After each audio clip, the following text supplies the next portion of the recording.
मेरा नाम सलीम इत्रसाज था, या यूं कहूं मैं खुशबुओं का गुलाम था। लोग कहते थे मेरे बोतलों में जादू है, पर सच कहूं तो जादू मेरा नहीं, उस औरत का था। ये जो कहानी मैं आपको सुनाने जा रहा हूं, ये महज एक कहानी नहीं, बल्कि मेरी जिंदगी का वो काला सच है जिसे मैंने अपनी आंखों से देखा, अपने हाथों से छुआ और अपनी नाक से महसूस किया। आप में से बहुत से लोग खुशबू को सिर्फ एक एहसास समझते होंगे, पर मुझे पता है कि खुशबू सिर्फ हवा में तैरती महक नहीं होती। कभी कभी खुशबू एक जाल होती है, एक फंदा होती है, और कभी कभी तो खुशबू खुद एक जिंदा चीज होती है जो आपकी सांसों में घुसकर आपकी रूह तक को अपना गुलाम बना ले।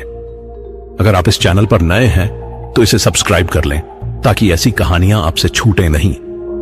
और हां, कहानी खत्म होने पर मुझे जरूर बताइएगा कि कैसी लगी और आप इसे किस शहर से देख रहे हैं। अपना नाम भी लिखिएगा ताकि मुझे पता चले कि मेरी कहानियां कहां कहां तक पहुंच रही हैं। मुझे पूरी उम्मीद है यह कहानी आपका दिल जीत लेगी और शायद आपकी नींद भी उड़ा देगी। तो चलिए शुरू करते हैं। मेरा नाम सलीम इत्रसाज है, कम से कम था तो यही। पुरानी दिल्ली की उन तंग गलियों में जहां चांदनी चौक की रौनक और जामा मस्जिद की अजान की आवाज रात दिन गूंजती रहती है, वहीं एक छोटी सी दुकान थी मेरी, सलीम का इत्र महल। नाम तो बड़ा रख लिया था, पर दुकान बस 10 बाई 10 की थी। दीवारों पर छोटी छोटी शीशे की बोतलें सजी रहती थीं, हर एक में अलग रंग का इत्र, केवड़ा, गुलाब, चमेली, खस, आबनूस, रात की रानी। पर सच कहूं तो मेरी दुकान में कुछ खास नहीं था। आसपास 10 और इत्र की दुकानें थीं, सब की सब मुझसे बेहतर चल रही थीं। मैं अपने अब्बा की तीसरी पीढ़ी का इत्रसाज था। मेरे दादा ने यह हुनर मेरे वालिद को सिखाया था और वालिद ने मुझे। पर शायद खून में हुनर का उतरना बंद हो गया था, क्योंकि मेरे हाथों में वो जादू नहीं था जो मेरे बुजुर्गों के हाथों में हुआ करता था। लोग मेरी दुकान के सामने से गुजर जाते, कभी अंदर झांकते तक नहीं थे। मेरे इत्र में वो बात नहीं थी, वो खुशबू नहीं थी जो लोगों को खींच लाए। धीरे धीरे कर्ज बढ़ता गया। किराया, बिजली का बिल, कच्चा माल, सब कुछ उधार पर चल रहा था। मेरी बीवी फातिमा कभी कुछ कहती नहीं थी, पर उसकी आंखों में जो निराशा और चिंता की लकीरें उभर आई थीं, वो मुझसे ज्यादा तेज आवाज में चीखती थीं। 2 बच्चे थे, सना और इमरान। दोनों छोटे थे, मासूम थे और मुझसे हमेशा पूछते थे, अब्बू आज खाने में क्या है? और मैं उनके सवाल का जवाब देने से पहले ही अपनी नजरें झुका लेता था। वो बरसात का महीना था, जुलाई की एक उमस भरी रात। चांदनी चौक की गलियों में पानी भरा था और दुकान में नमी की बदबू घुस आई थी। शाम का वक्त था, करीब 8 बजे होंगे। मैं दुकान बंद करने की तैयारी में था, बोतलों को ठीक से रख रहा था, जब अचानक हवा में एक अजीब सी महक उठी। यह महक ऐसी थी जैसी मैंने पहले कभी नहीं सूंघी थी। न गुलाब थी, न चमेली, न केवड़ा, न आबनूस। कुछ ऐसा था जो इन सबसे अलग था, मीठा पर साथ में कड़वा भी, हल्का पर गहरा भी, ताजा पर पुराना भी, जैसे किसी पुरानी हवेली की दीवारों से उठती महक हो, जहां कभी बहुत सारी खुशियां रही हों और फिर बहुत सारे दुख भी। मेरे हाथ अपने आप रुक गए। मैंने गहरी सांस ली और वो खुशबू मेरे फेफड़ों में भर गई। मेरा दिल तेजी से धड़कने लगा।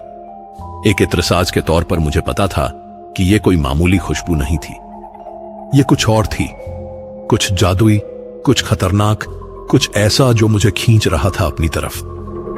मैंने दुकान के दरवाजे की तरफ देखा।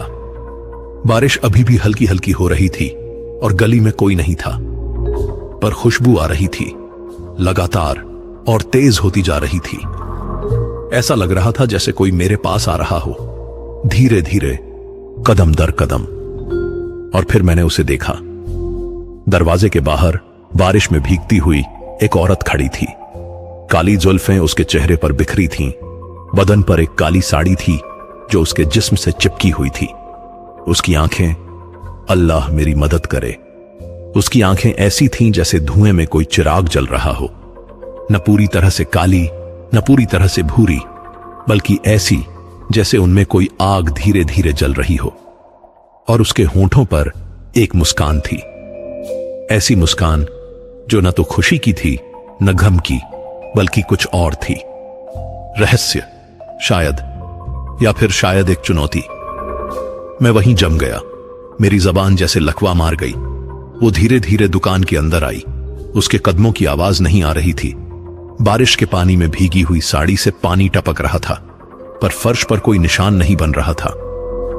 मैंने अपनी आंखें मली, सोचा शायद थकान की वजह से मुझे गलतफहमी हो रही है। वो मेरे सामने आकर खड़ी हो गई। उसकी खुशबू अब और भी तेज थी, इतनी तेज कि मेरा सिर चकरा रहा था। उसने धीमी आवाज में पूछा, सलीम मियां, इत्र बनाते हो? मैंने हां में सिर हिलाया। मेरी आवाज गले में अटक गई थी। वो मुस्कुराई। अमर खुशबू बनाना चाहोगे? ऐसी खुशबू जो कभी मिटे नहीं, जो लोगों को पागल कर दे, जो तुम्हारी किस्मत बदल दे। मेरे कान खड़े हो गए। अमर खुशबू?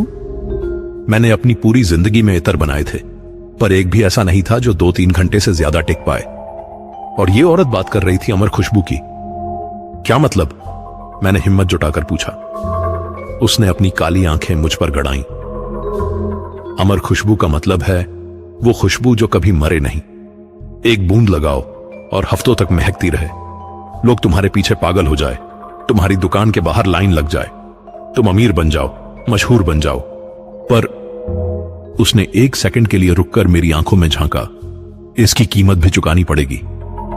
मैं जानता था कि इस दुनिया में कुछ भी मुफ्त नहीं मिलता, पर उस वक्त मेरी हालत ऐसी थी कि मैं कुछ भी करने को तैयार था। कर्ज के बोझ तले दबा हुआ, परिवार की निराश निगाहें, बच्चों के भूखे पेट, सब कुछ मेरे सामने घूम गया। मैं तैयार हूं, मैंने बिना सोचे कह दिया। उस औरत की मुस्कान और चौड़ी हो गई। उसने अपना हाथ आगे बढ़ाया। तो चलो, मैं तुम्हें वो जगह दिखाती हूं जहां अमर खुशबू बनती है। मैंने उसका हाथ पकड़ा। उसकी हथेली बर्फ की तरह ठंडी थी, पर उसकी पकड़ इतनी मजबूत थी कि मैं चाहकर भी अपना हाथ छोड़ा नहीं सकता था। और उसी हां ने मेरी किस्मत जलाकर राख कर दी। हम दुकान से बाहर निकले। बारिश अब भी हो रही थी, पर उस औरत के ऊपर एक बूंद भी नहीं पड़ रही थी। हम चांदनी चौक की भीड़ से गुजरे, फिर एक तंग गली में मुड़े, फिर एक और गली, और फिर एक और। मुझे लग रहा था जैसे हम एक अंधेरी भूल भुलैया में घुसते जा रहे हैं। हर मोड़ के साथ रोशनी कम होती जा रही थी और हवा भारी होती जा रही थी। आखिरकार हम एक पुरानी उजड़ी हुई हवेली के सामने पहुंचे। यह हवेली शायद कभी बहुत खूबसूरत रही होगी, पर अब इसकी दीवारें टूटी हुई थीं, खिड़कियों के शीशे चकनाचूर थे और दरवाजा अधखुला लटक रहा था। हवेली के गेट पर कुछ लिखा था, शायद कोई नाम, पर वो इतना पुराना और मिटा हुआ था कि पढ़ा नहीं जा सकता था। अंदर आओ, उस औरत ने कहा। मैं डरा हुआ था, पर मैंने हिम्मत की और उसके पीछे पीछे अंदर चला गया। हवेली के अंदर का नजारा और भी डरावना था। दीवारों पर काई जमी थी, छत से पानी टपक रहा था और हर तरफ एक अजीब सी सीलन की बदबू थी। पर उस बदबू के बीच में वही खुशबू भी थी, वो अमर खुशबू। हम एक बड़े से हॉल में पहुंचे। हॉल के बीचों बीच एक बड़ा सा चूल्हा था और उस चूल्हे के ऊपर एक काली देगची रखी थी। चूल्हे में आग नहीं थी, पर देगची में कुछ उबल रहा था, धीरे धीरे, बिना किसी आवाज के। उस औरत ने मुझे देगची के पास बुलाया। देखो इसमें, उसने कहा। मैंने झुककर देगची में झांका। अंदर एक काला गाढ़ा तरल पदार्थ था, जिसमें से वही खुशबू उठ रही थी, पर साथ में कुछ और भी था, कुछ जले हुए बालों जैसी बदबू भी। यह क्या है? मैंने पूछा। उस औरत ने धीरे से मुस्कुराते हुए कहा, अमर खुशबू आग और औरत दोनों से बनती है। मेरा दिल धक से रह गया। मतलब? उसने मेरी आंखों में सीधे देखते हुए कहा, हर रात किसी औरत की एक लट जलाओ, उसकी राख से इत्र बनाओ, पर ध्यान रहे वो औरत जिंदा रहनी चाहिए, तभी खुशबू जीवित रहेगी। अगर औरत मर गई तो खुशबू भी मर जाएगी। मेरे पूरे शरीर में एक सिहरन दौड़ गई। ये क्या कह रही थी ये औरत? किसी जिंदा औरत के बाल जलाना, यह तो गुनाह था, यह तो पाप था। नहीं, मैंने कहा, मैं ये नहीं कर सकता। उस औरत ने मेरी बांह पकड़ ली। उसकी पकड़ इतनी सख्त थी कि मुझे दर्द हुआ। सलीम, उसने धीमी पर सख्त आवाज में कहा, तुमने हां कर दी है, अब पीछे नहीं हट सकते। और वैसे भी सोचो, तुम्हारी बीवी, तुम्हारे बच्चे, तुम्हारा कर्ज, सब कुछ ठीक हो जाएगा। बस एक छोटा सा काम करना है। मेरे मन में युद्ध छिड़ गया। एक तरफ मेरा ईमान था, मेरा ज़मीर था, और दूसरी तरफ मेरी परेशानियां थीं, मेरी मजबूरियां थीं, और मेरा लालच था। अमीर बनने का लालच, मशहूर होने का लालच। आखिरकार मेरे लालच ने मेरे डर को दबा दिया। ठीक है, मैंने कहा, मैं करूंगा। उस रात मैं अपनी दुकान पर वापस आया तो सुबह के 5 बज चुके थे। फातिमा जाग रही थी, परेशान और डरी हुई। जब मैंने दरवाजा खोला तो उसने राहत की सांस ली, पर फिर गुस्से से बोली, कहां थे तुम पूरी रात? मैं कितना परेशान हुई पता है? मैं उसे क्या जवाब देता? क्या कहता कि मैं एक अजनबी औरत के साथ एक उजड़ी हवेली में था, जहां मुझे सिखाया गया कि कैसे जिंदा औरतों के बाल जलाकर इत्र बनाया जाता है। वो मुझे पागल समझती या शायद डर जाती।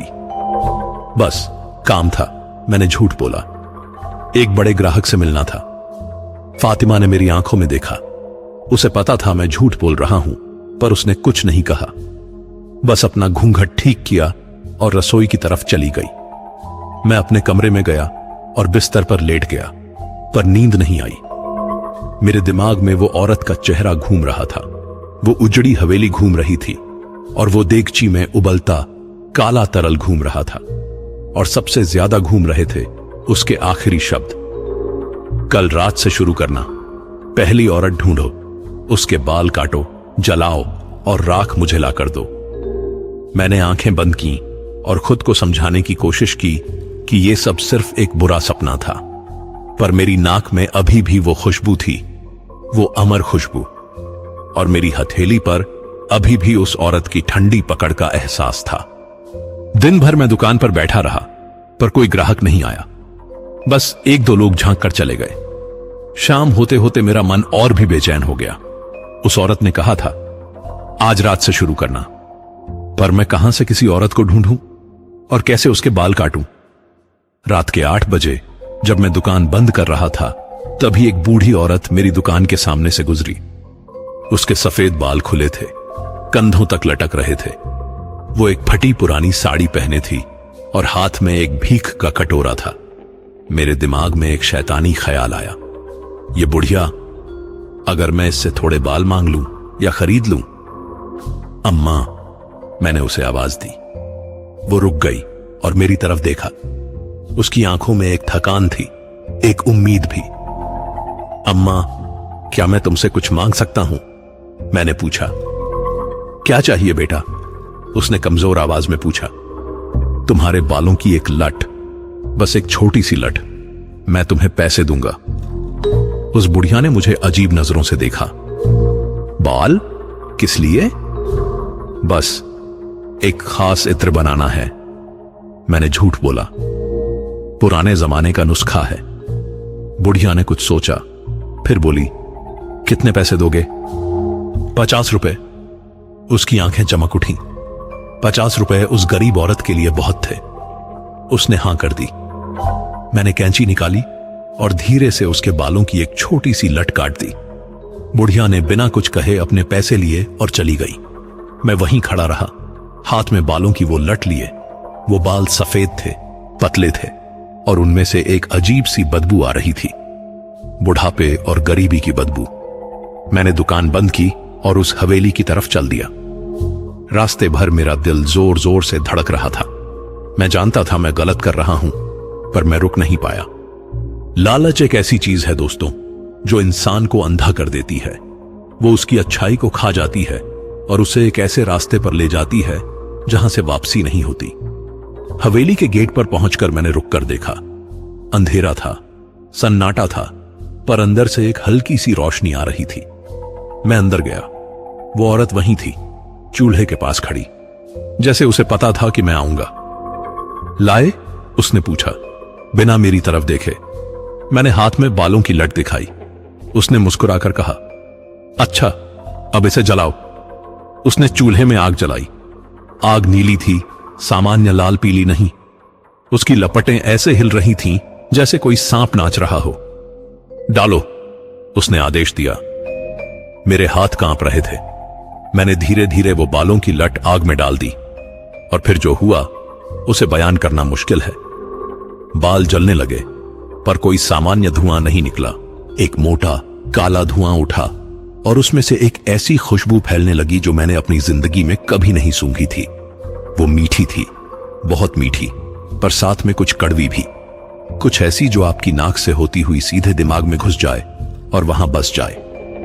मैं मंत्रमुग्ध होकर देखता रहा। धुआं ऊपर उठा और छत की तरफ बढ़ने लगा, पर वहां जाकर गायब नहीं हुआ, बल्कि वो घूमने लगा गोल गोल, जैसे कोई नाग फन फैलाकर नाच रहा हो। उस औरत ने देगची उठाई और उसे आग के ऊपर रख दिया। फिर उसने फर्श पर पड़े एक छोटे से बोतल से कुछ तेल डाला देगची में। तेल काला था और जैसे ही वो आग के संपर्क में आया, एक चीख जैसी आवाज निकली। मैं चौंक गया। ये क्या है? मैंने पूछा। अगरबत्ती का तेल, उसने कहा, पर यह सामान्य अगरबत्ती नहीं, यह श्मशान की अगरबत्ती है। उन अगरबत्तियों का तेल जो मुर्दों के सामने जलाई जाती हैं। मेरे रोंगटे खड़े हो गए। श्मशान की अगरबत्ती, मुर्दों के सामने जलाई गई अगरबत्ती। उसने देगची को कुछ देर तक उबलने दिया। धुआं और तेज होता गया और खुशबू और गहरी होती गई। मेरा सिर चकरा रहा था, पर मैं वहां से हिल नहीं पाया। आखिरकार उसने आग बुझा दी और देगची को नीचे उतारा। फिर उसने एक छोटी सी शीशे की बोतल निकाली और देगची में से काला गाढ़ा तरल उसमें भर दिया। लो, उसने वो बोतल मुझे दी। ये तुम्हारा पहला इत्र है, अमर खुशबू। इसे बेचो, पर याद रखना, इसकी कीमत बहुत ऊंची रखना, क्योंकि ये कीमती है, बहुत कीमती। मैंने बोतल ली। वो मेरे हाथ में भारी लग रही थी, जैसे उसमें सिर्फ इत्र नहीं बल्कि कुछ और भी भरा हो। और हां, उसने मेरी आंखों में देखते हुए कहा, हर रात एक औरत के बाल, अगर एक भी रात चूक गए तो तुम्हारा खेल खत्म, समझे? मैंने हां में सिर हिलाया। उस रात मैं घर वापस आया तो सुबह होने वाली थी। मैंने वो बोतल अपनी अलमारी में छुपाकर रख दी और बिस्तर पर लेट गया। पर नींद कहां आनी थी। मेरे दिमाग में बस एक ही बात घूम रही थी, मैंने क्या किया, मैं किस रास्ते पर चल पड़ा हूं। अगले दिन जब मैंने अपनी दुकान खोली तो मैंने वो बोतल बाहर रख दी। मैंने उस पर एक छोटा सा लेबल लगाया, अमर इत्र, 500 रुपए। पहले कुछ घंटे तो कोई नहीं आया, पर दोपहर के वक्त एक अमीर दिखने वाला आदमी मेरी दुकान में आया। उसने इधर उधर देखा, फिर उसकी नजर उस बोतल पर पड़ी। यह क्या है? उसने पूछा। इत्र साहब, मैंने कहा, खास इत्र। खास मतलब? इसकी खुशबू कभी नहीं जाती, एक बार लगाओ हफ्तों तक महकता रहेगा। वो आदमी हंसा। यह कैसे हो सकता है? कोई भी इत्र इतना लंबा नहीं टिकता, आजमा कर देख लीजिए। मैंने बोतल उसकी तरफ बढ़ाई। उसने बोतल खोली और थोड़ा सा इत्र अपनी कलाई पर लगाया। जैसे ही इत्र उसकी त्वचा को छुआ, उसकी आंखें फैल गईं। उसने गहरी सांस ली और फिर एक अजीब सी मुस्कान उसके चेहरे पर आ गई। ये तो कमाल है, उसने कहा। मैंने ऐसी खुशबू पहले कभी नहीं सूंघी। तो लोगे? मैंने पूछा। कितने की है? 500 रुपए। उसने बिना कुछ सोचे 500 रुपए मेरे हाथ में रख दिए और बोतल ले गया। मैं हैरान रह गया, इतनी आसानी से 500 रुपए। अगले 3-4 दिनों में वो आदमी फिर से आया और उसके साथ उसके 5 दोस्त भी थे। सबने इत्र खरीदा, फिर उनके दोस्त आए, फिर उनके दोस्त। एक हफ्ते में मेरी दुकान के बाहर लाइन लगने लगी। मैं अमीर होता जा रहा था। मैंने अपना सारा कर्ज चुका दिया, फातिमा को नए कपड़े दिलाए, बच्चों को अच्छा खाना मिलने लगा, दुकान का किराया समय पर देने लगा। पर हर रात मुझे उस हवेली में जाना पड़ता था। हर रात मुझे एक नई औरत ढूंढनी पड़ती थी। कभी कोई भिखारिन, कभी कोई नशेड़ी औरत, कभी कोई वेश्या। मैं उन्हें पैसे देता, उनके बाल काटता और फिर उस हवेली में जाकर उन्हें जलाता। शुरू में तो मुझे बुरा लगता था, मेरा दिल कहता था कि यह गलत है। पर धीरे धीरे पैसों की चमक ने मेरे दिल की आवाज को दबा दिया। मैं खुद को समझाने लगा कि मैं तो बस बाल खरीद रहा हूं, कोई गुनाह नहीं कर रहा। पर मेरा दिल जानता था यह सब बहुत गलत था और जल्द ही मुझे इसकी कीमत चुकानी पड़ने वाली थी। 3 महीने बीत गए थे, 3 महीने जिनमें मेरी जिंदगी पूरी तरह से बदल गई थी। मेरी दुकान अब चांदनी चौक की सबसे मशहूर इत्र की दुकान बन चुकी थी। सलीम का इत्र महल का नाम अब दिल्ली से बाहर तक फैल चुका था। लोग जयपुर से, लखनऊ से, यहां तक कि मुंबई से भी मेरा इत्र खरीदने आते थे। मेरी दुकान अब पहले जैसी छोटी नहीं रही थी। मैंने बगल की 2 दुकानें भी ले ली और उन्हें जोड़कर एक बड़ा शोरूम बना लिया। शीशे की अलमारियां, संगमरमर का फर्श, शानदार लाइटिंग, सब कुछ बदल गया था। पर सबसे ज्यादा बिकने वाला इत्र वही था, अमर इत्र। अब मैं उसकी कीमत 500 से बढ़ाकर 2000 रुपए कर चुका था और फिर भी लोग खरीदते थे। कुछ तो 5-5 बोतलें एक साथ खरीद ले जाते थे। एक बार एक शेख आया दुबई से, उसने 50 बोतलें एक बार में खरीद लीं, 1 लाख रुपए एक दिन में। फातिमा खुश थी, बच्चे खुश थे। मैंने एक बड़ा घर खरीद लिया था, पुरानी दिल्ली में ही, पर बहुत शानदार। 3 मंजिला, छत पर बगीचा और सबसे अच्छी बात, एक अलग कमरा सिर्फ मेरे लिए, जहां मैं अपना काम करता था। पर यह सब खुशियां सिर्फ दिन में थीं। रात होते ही मेरी असली जिंदगी शुरू होती थी, वो काली डरावनी जिंदगी जो किसी को पता नहीं थी। हर रात जब शहर सो जाता था, मैं बाहर निकलता था। अब मुझे औरतें ढूंढने में ज्यादा मेहनत नहीं करनी पड़ती थी। मुझे पता था वो कहां मिलेंगी। पुरानी दिल्ली के उन अंधेरे इलाकों में जहां रोशनी नहीं पहुंचती, जहां गरीबी और मजबूरी रहती है। कभी कभी तो मैं उन औरतों को पहचानने भी लग गया था। वो गरीब बेबस औरतें जो रोज रात को सड़कों पर निकलती थीं, भीख मांगने या कुछ कमाने की उम्मीद में। मैं उनके पास जाता, कुछ पैसे देता और उनके बालों की एक लट मांगता। ज्यादातर औरतें बिना सवाल किए दे देती थीं। पैसों की जरूरत थी उन्हें, और कुछ बाल तो क्या चीज थे। पर कुछ औरतें शक करती थीं। क्यों चाहिए तुम्हें मेरे बाल? वो पूछती थीं। तब मैं झूठ बोलता। एक बीमार बच्चे के लिए ताबीज बनाना है या कोई पुरानी दवा बनानी है, और वो मान जाती थी। गरीबी में लोग कुछ भी मान लेते हैं, कुछ भी कर लेते हैं। हर रात मैं उस हवेली में जाता था। वो औरत हमेशा वहीं होती थी, चूल्हे के पास। मैं उसे कभी खाते पीते नहीं देखा, कभी सोते नहीं देखा। वो बस वहीं होती थी, हमेशा, जैसे वो उस जगह का हिस्सा हो। मैं बाल देता, वो उन्हें उस नीली आग में जलाती और फिर उस राख से इत्र बनाती। हर बार वही प्रक्रिया, हर बार वही काला धुआं, हर बार वही मीठी कड़वी खुशबू, और हर बार मेरा दिल थोड़ा और काला हो जाता था। एक रात जब मैं हवेली से निकल रहा था तो मैंने एक अजीब चीज देखी। हवेली की दीवार पर धुंधली रोशनी में कुछ लिखा हुआ था। मैं पास गया और पढ़ने की कोशिश की। वो उर्दू में लिखा था, पुरानी उर्दू, जिसे पढ़ना मुश्किल था, पर मैं इत्रसाज था। उर्दू मेरी मातृभाषा थी। धीरे धीरे मैंने पढ़ा, जो आग में जलता है वो राख बन जाता है, पर जो राख में जीता है वो आग बन जाता है। मुझे समझ नहीं आया इसका क्या मतलब था। मैंने उस औरत से पूछने की सोची, पर फिर रुक गया। कुछ सवाल ऐसे होते हैं जिनके जवाब नहीं जानने चाहिए। 3 महीने, 90 रातें, 90 औरतें, हर एक की एक कहानी थी, हर एक का एक दुख था। पर मुझे इन कहानियों से कोई मतलब नहीं था। मुझे बस उनके बाल चाहिए थे। मैं इतना स्वार्थी बन चुका था कि मुझे किसी और की परेशानी दिखाई नहीं देती थी। पर धीरे धीरे मुझे कुछ अजीब बातें महसूस होने लगी। मेरी खुद की बदबू बदल रही थी। जब मैं सुबह उठता तो मुझे अपने शरीर से वही खुशबू आती थी, वो मीठी कड़वी खुशबू। फातिमा ने भी नोटिस किया। तुमसे बहुत तेज खुशबू आती है, उसने एक दिन कहा। क्या तुम अपना ही इत्र इस्तेमाल करते हो? नहीं, मैंने झूठ बोला। शायद दुकान में इतना इत्र रहता है कि उसकी महक कपड़ों में आ जाती है। पर सच तो यह था कि मेरे कपड़ों में नहीं, मेरे शरीर में वो खुशबू घुस रही थी, जैसे वो मेरा हिस्सा बन रही हो। और फिर सपने शुरू हुए। पहली बार मैंने सपना देखा 3 महीने के आखिर में। मैं एक अंधेरी जगह में था, जहां सिर्फ नीली रोशनी थी। मेरे चारों तरफ औरतें थीं, वही औरतें जिनके बाल मैंने लिए थे, पर उनके बाल नहीं थे। उनके सिर गंजे थे और उनकी खोपड़ियों से धुआं निकल रहा था। वो सब मेरी तरफ देख रही थी, बिना कुछ बोले, बिना कोई आवाज किए, बस देख रही थी। मैं घबरा कर उठा, पसीने से लथपथ, दिल जोर जोर से धड़क रहा था। फातिमा ने पूछा, क्या हुआ? कुछ नहीं, मैंने कहा। बुरा सपना था, पर वो सिर्फ एक सपना नहीं था। अगली रात फिर वही सपना आया, और अगली रात भी।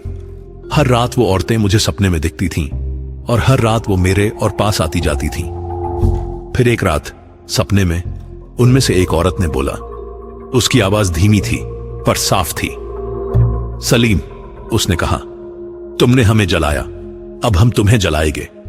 मैं चीखता हुआ उठा। इस बार फातिमा भी जाग गई और बहुत डर गई।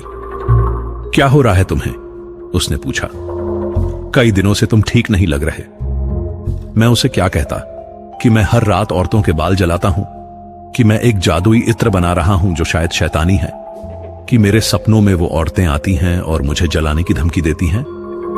बस काम का तनाव है, मैंने कहा। कुछ नहीं, पर मैं जानता था कि कुछ तो है, कुछ बहुत गलत हो रहा था। अगली रात जब मैं हवेली पहुंचा तो मैंने उस औरत से पूछा, मुझे सपने आ रहे हैं, बुरे सपने, क्या इसका इत्र से कोई लेना देना है?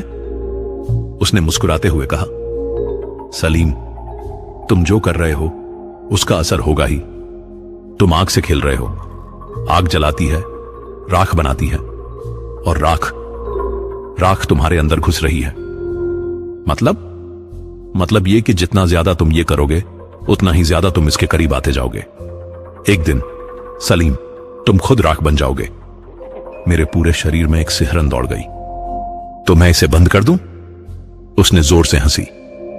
उसकी हंसी हवेली की दीवारों से टकराकर गूंज उठी। बंद? अब? सलीम, तुम बहुत देर से इसमें फंस चुके हो। अब तुम इससे बाहर नहीं निकल सकते। तुम्हें हर रात आना होगा, हर रात बाल जलाने होंगे, वरना क्या? वरना वो औरतें सपनों में नहीं, हकीकत में आएगी, और तब तुम्हें बचाने वाला कोई नहीं होगा। उस रात मैं बहुत देर तक वहीं बैठा रहा। चूल्हे की नीली आग मुझे देख रही थी, जैसे कोई जीवित चीज देखती है। मैं समझ गया था कि मैं एक जाल में फंस चुका हूं, एक ऐसा जाल जिससे निकलने का कोई रास्ता नहीं था। पर मेरे पास कोई और चारा नहीं था। मैंने अपना ईमान बेच दिया था पैसों के लिए। अब मुझे उसकी कीमत चुकानी होगी। मैं हर रात जाता रहा, हर रात बाल जलाता रहा। मेरी दुकान और मशहूर होती गई, मेरे पैसे और बढ़ते गए, पर मेरी रूह धीरे धीरे मरती जा रही थी।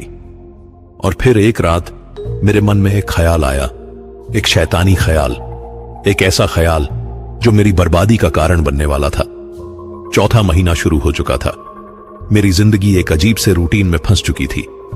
दिन में अमीर इत्रसाज, रात में एक गुनहगार। पर लालच एक ऐसी बीमारी है दोस्तों, जो कभी खत्म नहीं होती। चाहे तुम्हारे पास कितना भी हो, तुम्हें और चाहिए।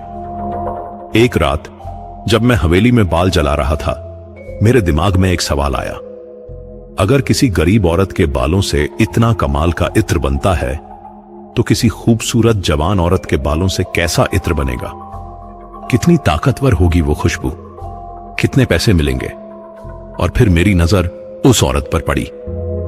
वो औरत जो मुझे ये सब सिखा रही थी, जो हमेशा उस हवेली में रहती थी। उसके काले घने लंबे बाल, उसकी रहस्यमयी खूबसूरती। अगर उसके बालों से इत्र बना लूं तो? पर नहीं, यह सोचना भी गलत था। वो औरत मेरी उस्ताद थी, उसने मुझे यह सब सिखाया था। उसके साथ धोखा करना नहीं, यह मैं नहीं कर सकता था। पर शैतान कभी चैन से नहीं बैठता। वो हर रात मेरे कान में फुसफुसाता रहता, सोचो सलीम, उसके बालों से बनी खुशबू कितनी अमीर बना देगी तुम्हें। एक बोतल से लाखों कमा लोगे, बस एक बार, बस एक बार। 2 हफ्ते तक मैं इस सोच में रहा। हर रात जब मैं हवेली जाता, मैं उसके बालों को देखता, कैसे वो हवा में लहराते थे, कैसे उनमें से खुद की एक खुशबू आती थी, कुछ अजीब, कुछ पुरानी, कुछ जादुई। और फिर एक रात मैंने फैसला कर लिया। वो रात पूर्णिमा की थी। हवेली में सामान्य से ज्यादा अंधेरा था, जैसे चांद की रोशनी वहां घुस ही नहीं पा रही थी। मैं हवेली पहुंचा तो उस औरत ने कहा, आज कोई बाल नहीं लाए? नहीं, मैंने कहा, आज मैं थोड़ा थक गया था। उसने अजीब नजरों से मुझे देखा, फिर बोली, ठीक है, कल ले आना, पर याद रखना एक भी रात मिस नहीं करनी चाहिए। हां, याद रहेगी। मैं वहीं कुछ देर बैठा रहा, बातें करता रहा। मैंने उससे पूछा, तुम्हारा नाम क्या है? इतने दिनों से आ रहा हूं पर कभी पूछा नहीं। वो मुस्कुराई। नाम? बहुत पुराना हो गया है मेरा नाम, इतना पुराना कि खुद मुझे याद नहीं। तुम मुझे बस वो कहकर बुला लो। तुम हमेशा यहीं रहती हो? हां, मेरा घर यही है, यही मेरी दुनिया है। तुम्हारा कोई परिवार नहीं? उसकी मुस्कान फीकी पड़ गई। था, बहुत समय पहले, पर अब नहीं। मुझे थोड़ा बुरा लगा। मैंने सोचा शायद इस औरत की भी अपनी कहानी है, अपना दर्द है। पर मेरा शैतान फिर भी मेरे कान में फुसफुसा रहा था, इसके बाल, सलीम, बस थोड़े से बाल। मैं उठ गया। चलता हूं, कल फिर आऊंगा। जैसे ही मैं जाने लगा उसने मुझे रोका। सलीम, उसने कहा, तुम्हारे मन में कुछ चल रहा है, मैं देख सकती हूं। जो भी सोच रहे हो मत करना, समझे? मेरा दिल धक से रह गया। क्या वो जानती थी? क्या वो मेरे मन की बात पढ़ सकती थी? कुछ नहीं सोच रहा, मैंने जल्दी से कहा और बाहर निकल गया। पर मेरा मन नहीं माना। शैतान इतनी आसानी से हार नहीं मानता। अगले 3 दिन मैं रोज हवेली गया, रोज बाल जलाए, पर मेरा मन उसके बालों पर अटका था। और फिर चौथी रात मैंने अपना प्लान बना लिया। मैं हवेली पहुंचा और जैसे हमेशा करता था, बाल जलाए, इत्र बनाया। फिर मैंने कहा, मुझे कुछ देर यहीं बैठना है, मन बहुत परेशान है। ठीक है, उसने कहा, बैठो। वो चूल्हे के पास बैठ गई और मैं थोड़ी दूर एक टूटी कुर्सी पर बैठ गया। हम दोनों चुप थे। हवेली में सिर्फ हवा की सरसराहट सुनाई दे रही थी। कुछ देर बाद मैंने देखा कि उसकी आंखें बंद हो रही हैं। शायद वो थक गई थी या शायद उसे नींद आ रही थी। मेरा दिल तेजी से धड़कने लगा। यह मौका था। मैं धीरे से उठा। मेरी जेब में एक छोटी कैंची थी, वही जिससे मैं औरतों के बाल काटता था। मैं बहुत आहिस्ता से उसके पास गया। उसकी सांसें गहरी हो रही थीं, जैसे वो गहरी नींद में चली गई हो। मैंने अपना हाथ बढ़ाया। मेरी उंगलियां कांप रही थीं। मैंने उसके बालों की एक लट को पकड़ा। वो बाल बर्फ की तरह ठंडे थे, पर रेशम की तरह मुलायम। मैंने कैंची निकाली। एक पल के लिए मैं रुक गया। मेरा जमीर चीख रहा था, मत करो, यह गलत है। पर मेरा लालच और तेज चीख रहा था, कर डालो, इतने पैसे कमाओगे कि जिंदगी भर के लिए सेट हो जाओगे। मैंने कैंची चलाई। चट से एक लट कट गई और फिर सब कुछ बदल गया। जैसे ही बाल कटे, हवा में एक तेज चीख गूंजी, इतनी तेज कि मेरे कान फट जाए। हवेली हिलने लगी, दीवारें कांपने लगी। उस औरत की आंखें खुल गईं, पर अब वो सामान्य आंखें नहीं थीं। वो पूरी तरह से लाल हो गई थीं, जैसे उनमें आग भर गई हो। वो खड़ी हो गई। उसके बाल हवा में लहराने लगे, जैसे कोई तूफान चल रहा हो। और उसकी आवाज अब एक नहीं, बल्कि कई आवाजों का मिश्रण थी। सलीम, उसने कहा, तूने अपने उस्ताद के साथ धोखा किया। मैं वहीं जम गया। मेरे हाथ से कैंची गिर गई। मैं बोल नहीं पा रहा था। तूने सोचा था ना, उसने कहा, कि मेरे बालों से सबसे अच्छा इत्र बनेगा, पर तुझे पता है मेरे बाल किसके हैं? मैंने सिर हिलाया। उसने एक अजीब सी मुस्कान दी, एक ऐसी मुस्कान जो मेरी रूह को जमा देने वाली थी। मेरे बाल उन सभी औरतों के हैं जिनके बाल तूने जलाए। हर एक औरत का एक बाल मेरे बालों में शामिल हो गया। मैं वो सब हूं सलीम, मैं वो सब हूं जिन्हें तूने इस्तेमाल किया, जिन्हें तूने जलाया, जिनकी राख से तूने पैसे कमाए। मेरे पूरे शरीर में बर्फ भर गई। ये क्या कह रही थी? और अब? उसने कहा, तूने मेरे बाल जला दिए, तो अब तेरी बारी है। उसने अपना हाथ बढ़ाया और मेरे हाथ में पड़ी वो लट उठा ली। फिर उसने चूल्हे में आग जलाई, पर इस बार आग लाल थी, बहुत तेज लाल, और उसमें से एक भयानक गर्मी निकल रही थी। उसने वो लट आग में डाल दी और जैसे ही बाल आग में गिरे, मुझे एक अजीब एहसास हुआ, जैसे मेरे अंदर कुछ जल रहा हो। मेरी छाती में दर्द होने लगा, मेरी सांसें फूलने लगीं। क्या क्या हो रहा है? मैंने चीखते हुए पूछा। तू जल रहा है सलीम, उसने शांति से कहा। अंदर से वो सारी राख जो तूने बनाई, वो सब तेरे अंदर है, और अब वो राख फिर से जल रही है। तू आग बनने वाला है सलीम, और फिर राख। मैं घुटनों के बल गिर गया। दर्द असहनीय था, जैसे मेरे हर अंग में, हर नस में आग दौड़ रही हो। मेरी त्वचा जलने लगी, मेरे बाल झड़ने लगे। मदद करो, मैंने गिड़गिड़ाते हुए कहा। प्लीज। पर अब बहुत देर हो चुकी थी। मैं फर्श पर तड़प रहा था। मेरे शरीर से धुआं उठ रहा था, पर कोई आग नहीं थी। कम से कम दिखाई देने वाली आग तो नहीं। पर मुझे लग रहा था जैसे मैं किसी भट्टी में जल रहा हूं। मेरी त्वचा पिघलती हुई महसूस हो रही थी, हड्डियां टूटती हुई और रक्त उबलता हुआ। उस औरत ने, या जो कुछ भी वो थी, मेरी तरफ देखा। उसकी आंखों में अब दया नहीं थी, सिर्फ एक ठंडी क्रूरता थी। दर्द हो रहा है? उसने पूछा। अच्छा, क्योंकि यह वही दर्द है जो उन सभी औरतों को हुआ होगा जब उनके बाल जलाए गए। यह वही डर है जो उन्हें हुआ होगा जब उन्हें पता चला कि उनके साथ क्या हो रहा है। मैंने अपनी आंखें खोली। मेरी देखने की शक्ति धुंधली हो रही थी, पर मैं देख सकता था। उस औरत के पीछे हवेली के अंधेरे में और भी आकृतियां थीं। धुंधली, पारदर्शी आकृतियां, औरतों की आकृतियां। वही औरतें जिनके बाल मैंने लिए थे, वो सब मेरी तरफ देख रही थीं। उनके चेहरों पर कोई भाव नहीं था, बस एक खालीपन था। और उनके सिर से धुआं उठ रहा था लगातार, जैसे कोई बुझी हुई मोमबत्ती से धुआं उठता है। ये कौन है? मैंने हिचकियां लेते हुए पूछा। ये वो सब हैं, उसने कहा, जिन्हें तूने मार डाला। मैंने तो किसी को मारा नहीं, मैंने चीख कर कहा। मैंने सिर्फ उनके बाल लिए थे। वो हंसी। उसकी हंसी इतनी भयानक थी कि मेरी रीढ़ में एक सर्द लहर दौड़ गई। बाल? सलीम, बाल सिर्फ बाल नहीं होते, खासकर जब उन्हें इस तरह से जलाया जाए। जब तूने उन बालों को उस नीली आग में जलाया, तो उस आग ने उन औरतों की रूह का एक टुकड़ा खींच लिया। धीरे धीरे, एक एक करके वो सब मरती गईं।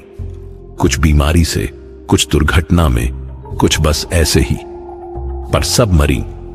और अब उनकी रूहें यहां फंसी हैं, इस हवेली में, तेरे पापों के बोझ तले। मेरी आंखों में आंसू आ गए।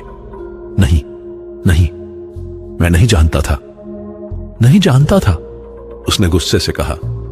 तू जानता था सलीम, तेरा दिल जानता था, पर तूने अपने लालच को अपने जमीर पर हावी होने दिया, और अब तू उसकी कीमत चुकाएगा। चूल्हे में आग और तेज हो गई। उस राख की खुशबू अब और तेज थी, और उसमें एक नई बदबू भी शामिल हो गई थी। जलते हुए मांस की बदबू, मेरे मांस की बदबू। मैंने अपने हाथों की तरफ देखा। मेरी त्वचा काली पड़ रही थी, सिकुड़ रही थी। मेरी उंगलियां जैसे मुरझा रही थीं। और सबसे डरावनी बात यह थी कि मेरे शरीर से एक काला धुआं उठ रहा था, वही धुआं जो बालों को जलाने पर उठता था। मैं राख बन रहा था, धीरे धीरे, पर लगातार। प्लीज, मैंने फिर से गिड़गिड़ाया। मेरी बीवी, मेरे बच्चे, उन्हें मेरी जरूरत है। उस औरत का चेहरा थोड़ा नरम पड़ा।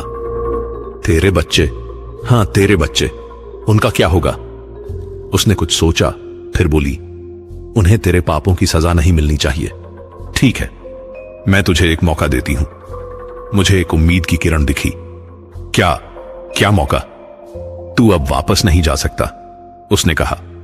तेरा शरीर तो अब राख बन रहा है, पर तेरी रूह को मैं एक जगह बांध सकती हूं, तेरे इत्र में। मतलब यह कि तू अब इंसान नहीं रहेगा। तू बन जाएगा खुशबू, हवा में तैरती एक महक। जो कोई भी तेरे बनाए इत्र को इस्तेमाल करेगा, तू उसके पास होगा, उसकी सांसों में, उसकी नाक में, उसके दिमाग में। तू देख सकेगा दुनिया को, पर छू नहीं सकेगा। तू सुन सकेगा लोगों को, पर बोल नहीं सकेगा। तू एक साये की तरह जिएगा, हमेशा के लिए। मेरा दिल डूब गया। यह भी कोई जिंदगी थी, खुशबू बनकर जीना। पर दूसरा विकल्प क्या था? पूरी तरह से राख बन जाना, मर जाना। और मेरा परिवार? मैंने पूछा। तेरा परिवार सोचेगा कि तू कहीं खो गया या मर गया। वो तेरा इंतजार करेंगे, फिर धीरे धीरे भूल जाएंगे। तेरी दुकान बंद हो जाएगी, तेरे पैसे खत्म हो जाएंगे, पर कम से कम वो जिंदा रहेंगे। अगर तू यहीं रहा तो तेरी मौत उन्हें भी ले डुबेगी। मेरे पास कोई चारा नहीं था। मैंने हां में सिर हिलाया। उस औरत ने देगची उठाई। उसमें एक काला गाढ़ा तरल था, शायद उन सभी इत्रों का मिश्रण जो मैंने बनाए थे। उसने उस तरल को मेरे ऊपर उड़ेल दिया। जैसे ही वो तरल मेरी त्वचा को छुआ, मुझे ऐसा लगा जैसे मैं किसी दलदल में डूब रहा हूं। मेरा शरीर गलने लगा, पिघलने लगा। मैं चीखना चाहता था, पर कोई आवाज नहीं निकली। मेरी आंखें बंद हो गईं, मेरी सांसें थम गईं, और फिर सब कुछ बदल गया। मैं अब शरीर में नहीं था, मैं हवा में था। मैं महसूस कर सकता था हवा का बहना, धुएं का उठना, खुशबू का फैलना, पर मैं कुछ कर नहीं सकता था। मैं बस था, एक खुशबू, एक एहसास। मैंने देखा, हां, अब भी मैं देख सकता था, पर किसी अजीब तरीके से, कि उस औरत ने मेरे पिघले हुए शरीर को एक बोतल में भर दिया। उस बोतल पर कुछ लिखा था, पर मैं पढ़ नहीं पाया। अब तू हमेशा के लिए अमर हो गया सलीम, उसने कहा। अमर खुशबू। जो कोई भी इस बोतल को खोलेगा, तू उसके पास पहुंच जाएगा, और धीरे धीरे तू उसे भी अपने साथ ले जाएगा, क्योंकि अब तू अकेला नहीं है। तेरे साथ उन सभी औरतों की रूहें हैं, और तुम सब मिलकर हर उस इंसान को खा जाओगे जो इस खुशबू को अपने पास रखेगा। मैं चीखना चाहता था, रोना चाहता था, पर कुछ नहीं कर सका। मैं बस एक कैदी बन गया, एक शीशे की बोतल का कैदी। कितना समय बीत गया मुझे पता नहीं। बोतल में बंद होने के बाद समय का कोई मतलब नहीं रहा। कभी कभी मुझे लगता था दिन है, कभी रात। कभी लगता था महीने बीत गए, कभी सिर्फ घंटे। एक दिन या शायद रात मुझे एहसास हुआ कि बोतल हिल रही है, कोई उसे उठा रहा था। मैंने देखा, वो हवेली नहीं थी, अब ये कोई और जगह थी। एक पुरानी धूल भरी दुकान। एक आदमी ने बोतल उठाई। उसकी आंखों में लालच था, वही लालच जो कभी मेरी आंखों में था। उसने बोतल पर लगे लेबल को पढ़ा। अमर इत्र, वो बुदबुदाया। देखते हैं कितना अमर है। उसने बोतल खोली और मैं बाहर निकला, धुएं की तरह, हवा की तरह। मैं उसकी नाक में घुसा, उसके फेफड़ों में भरा। उसने गहरी सांस ली और मुस्कुराया। वाह, उसने कहा, क्या खुशबू है। पर वो नहीं जानता था कि इस खुशबू के साथ और भी बहुत कुछ आया था। मेरी रूह, उन औरतों की रूहें, और वो श्राप जो मुझ पर डाला गया था। अब ये आदमी भी धीरे धीरे मेरी तरह बनेगा। धीरे धीरे ये भी राख बनेगा, और मैं बस देखता रहूंगा, असहाय, बेबस। आज मेरी दुकान बंद पड़ी है। फातिमा और बच्चे कहां हैं मुझे नहीं पता। शायद उन्होंने मुझे भुला दिया होगा, शायद उन्हें बता दिया गया होगा कि मैं मर गया, और एक तरह से मैं मर ही गया हूं। पर मेरे बनाए इत्र की कुछ बोतलें अभी भी दुनिया में कहीं कहीं होंगी। पुरानी दुकानों में, घरों की अलमारियों में, किसी पुराने ट्रंक में।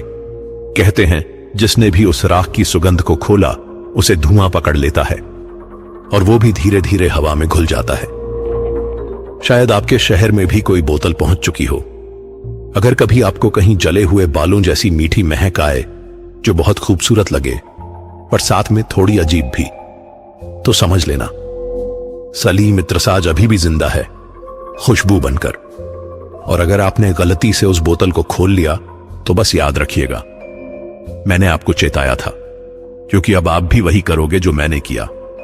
आप भी उसी रास्ते पर चलोगे, और आखिर में आप भी एक खुशबू बन जाओगे। राख की सुगंध कभी नहीं मिटती, वो बस एक शरीर से दूसरे शरीर में फैलती रहती है, हमेशा के लिए। मेरा नाम सलीम इत्रसाज था। अब मैं सिर्फ एक खुशबू हूं, और शायद आप भी जल्द ही बन जाए।